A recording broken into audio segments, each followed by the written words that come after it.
Мы сейчас хотим поехать шлюмкам по дыркам дать. Но встретили вас и думаем... Бля, так хочется... Нет, так хочется пошутить, нахуй деньги тратить, образно говоря, но нет, да?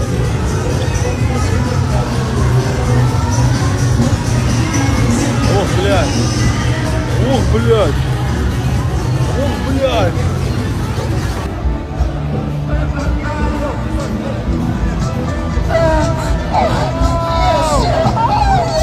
Сними.